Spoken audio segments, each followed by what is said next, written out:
صباح الخير، كي دايرين؟ لاباس عليكم؟ هانين كلشي على خير. نتمنى تكونوا بخير وعلى خير. اليوم نهار جديد وفيديو جديد. بغيت نشارك معكم واحد الفلوق اللي من الصباح ان شاء الله حتى العشيه، كيفاش غندوز العطله ديالي وكيفاش غندوز النهار ديالي من الفطور والغداء والعشاء ان شاء الله. اليوم انا خارجه دابا، درت واحد الخريجه خفيفه، انا خارجه دابا للبحر في الصباح.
كيما كتشوفوا ضربت دويره في البحر في الصباح بكري ورجعت للدار، ووجدت الطبيله ديال الفطور ديالتي انا وواحد الصديقه ديالي.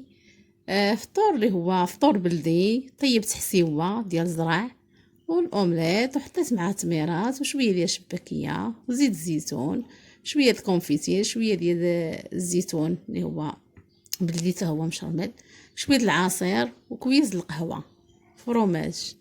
هذا هو الفطور اللي غنفطر به انا والصديقه ديالي بعد ما تمشينا مزيان في البحر. وكان واحد الجو يا البنات ما نقول لكمش، غزال غزال غزال غزال. باش هيتكم فيه ان شاء الله. وكما كتعرفوا البحر الصابريد المحمديه راه كيكون هادي صباح ونقي. المهم هذا هو الفطور ديالنا اللي غادي نفطروا به ان شاء الله. نتمنى تعجبكم هاد الخريجه ويعجبكم هاد الجو اللي هو ديال الصباح.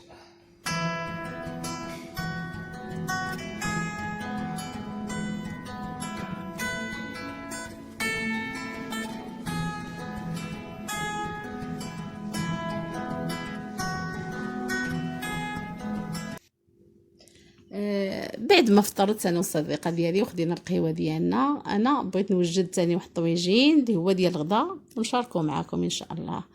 طويجين ديال الدجاج بالفلفله خضراء والزيتون والحامض مصير. ما نقول لكمش يا البنات كيفاش تيجي، يا سلام. انا حطيت شويه ديال الدجاج بشويه ديال العطريه اللي هي سكينجبير، الابزار، الملحه، شويه زيت الزيتون، الثومه، شويه ديال الهريسه صافي. وغنخضروا ان شاء الله بشويه ديال الفلفله والبصله والزيتون. انا غاديه معكم مرحله دقه دقه ان شاء الله.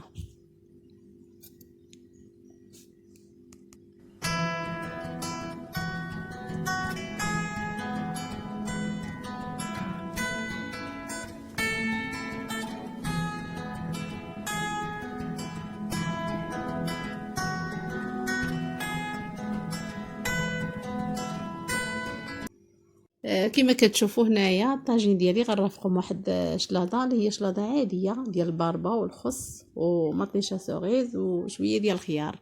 وهنايا سلقت شويه ديال الخيزو، غير شويه ماشي بزاف، يعني واحد 5 ديال الدقائق باش كنسلقوا في شويه ديال الماء والمليحه وعصير ديال الليمون. هاد العصير كيجي تبارك الله غزال ديال الخيزو وديال الليمون، ونحطو ضروري كيبغي تحط في الثلاجه باش يكون بارد. صافي هنايا غادي نبدا نشرمل عليه الدجاج. كما شفتوا شرملته قليته. هنا بديت كنستف فيه البصيله ديالي صافي، ونقص عليه البوطه باش كيطيب على المحل. نستفوا عليه كاع ديك البصيله ونخليوها حتى طيب مزيان. ومن بعد راه غادي نستف عليه دابا دوك الفلافل حيت راهم مشويين يعني طايبين، ما يحتاجوش اننا نطيبهم بزاف. صافي هنايا غنبدا مع الطاجين شويه بشويه تنقضي ديك البصيله اللي عندي كامله.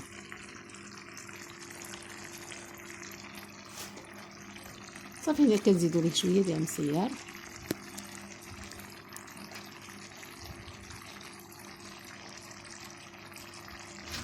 صافي، ونخليه يطيب على المهل.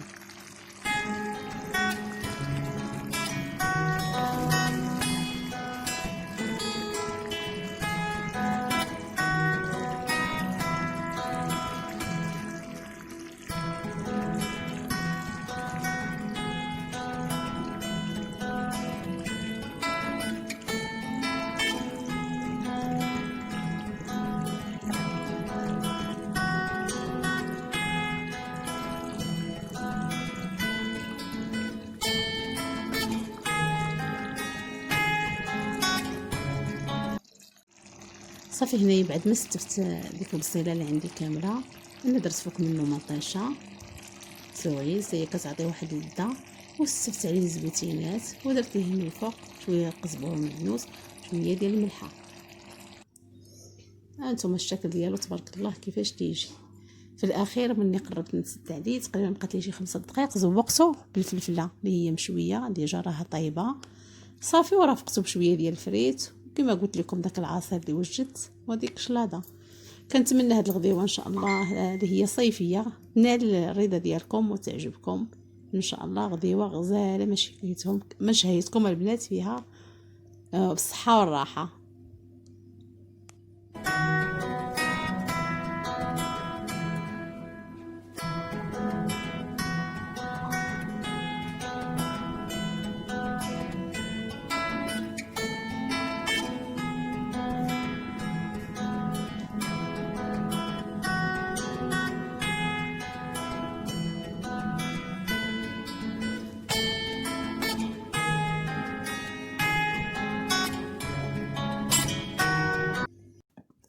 صافي البنات، هنا بعد ما ارتحيت انا والصديقه ديالي وبرد الحال، الصديقه ديالي تشهات الدجاج اللي هو مشوي، وبغيت حتى هو نشاركو معكم ان شاء الله اللي غنديروه للعشاء. عندي طريفه ديال الدجاج هنايا كما كتشوفوا، عندي واحد البصيله اللي هي كبيره مشلضه حكيتها، واحد الكاس ديال الياغورت، وهنايا هنا درت شرموله، درت واحد المعلقه ديال الحامض، شويه ديال الهريسه، ودرت شويه قزبر ومعدنوس، شويه ديال الثومه، شويه ديال الملحه ماشي بزاف، وشويه ديال الكمون والابزار والسكينجبير. صافي في هاد الاثناء انا راه شاده الدجاج رانا فالحاه مزيان، يعني باش تدخل لي ديك الشرموله ديالو كامله. وهنايا ما كنديرش فيها لا زيت الزيتون، زيت الزيتون ما كنديرهاش ليه حتى كتدخلوا ديك الشرموله كامله. هانتوما كما كتشوفوا عندي الهريسه وقزبر مدنوس، شويه ديال الخرقوم، الابزار، الكمون، واحد المعلقه ديال الحامض، واحد شويه ضمه الزعفران، كتعطي واحد اللذه حتى هي زوينه. صافي غنخلط هادشي كامل ونشرمل بيه هاد الدجاج اللي عندي ديجا انا راه غاسله مزيان وبيت ليله يعني، ودرت ضربته بالموس يعني فلحته مزيان باش تدخل ليه ديك الشرموله. كنرقدو على الاقل واحد الساعه ديال المكانه.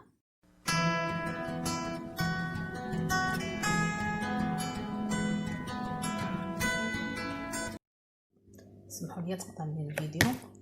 صافي نخلطوها مزيان ان شاء الله.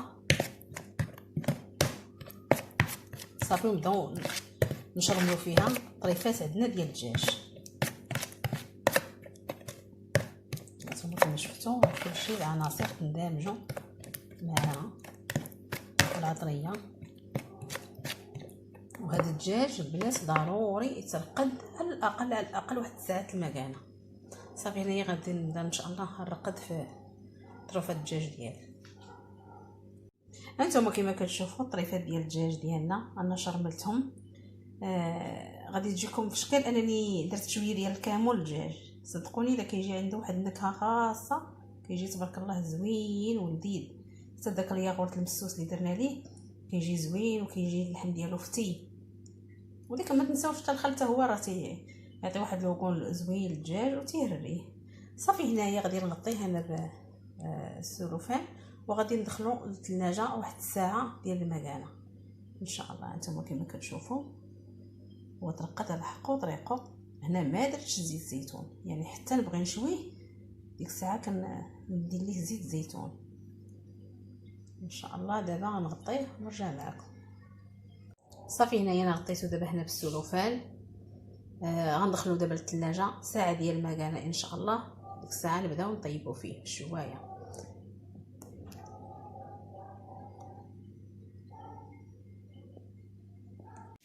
هانتوما كما كتشوفوا بعد ما ترقد لينا الطريفه ديال الدجاج انا درت ليهم واحد 4 كاس ديال زيت زيتون. انا دابا حطاهم كيتشويو، واحد الريحه طالعه يا البنات يا سلام نقولكمش. صافي هنايا كيتشواو وانا كنقطر عليهم شويه ديال زيت الزيتون. هما كيتشواو وضروري كندير لهم شويه ديال زيت الزيتون باش ما كيطيبش الدجاج عندنا ناشف.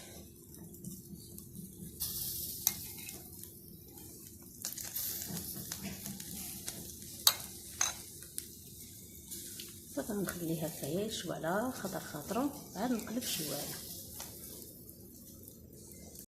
صافي هنايا انا غاديه معاه كما شفتوا انا قلبته وكنقطر عليه قطرات من زيت الزيتون. صافي نبقى غاده معاه شويه بشويه حتى كياخذ واحد اللون اللي هو ذهبي. كنبقاو نطيب شويه بشويه حتى كيدخلوا للطياب حتى لداخل. ضروري الدجاج نطيبوه مشوي مزيان. هانتوما كما كتشوفوا الدجاج ديالنا بعد ما شويناه تبارك الله كيجي رائع، وما نقول لكمش واحد الريحه طالعه منه يا سلام. داك الكاس ديال الياغورت اللي درنا ليه راه جا داك اللحم ديالو فتي وغزال تبارك الله. هنايا فرشت ليه البصله اللي هي مشلضه، شويه ديال المعدنوس. صافي وسقيته بواحد المعلقه كبيره ديال زيت زيتون. كما كتعرفوا الدجاج راه تيكون ناشف، ضروري ما نكونوا نشويو وكنسقيو فيه بشويه ديال زيت الزيتون. صافي، هذا هو الطبق ان شاء الله اللي شاركت معكم. طبق صيفي وغديوه خفيفه صيفيه، كيجي تبارك الله زوين. نتمنى انه يعجبكم وينال الرضا ديالكم. دعموا لي في قناتي اللي هي قناه فاطمه امنيه. تنقول لكم شكرا شكرا، والله يجازيكم بخير. لا التعليق ديالكم انكم كتدخلوا القناه ديالي كتشوفوها، واللي ما مشاركش معايا كنقول ليه يشارك معايا. هذا فضلا وليس امرا. نتمنى انكم تدخلوا، اللي ما دخلش عندي القناه ديالي يدخل يشوفها ان شاء الله.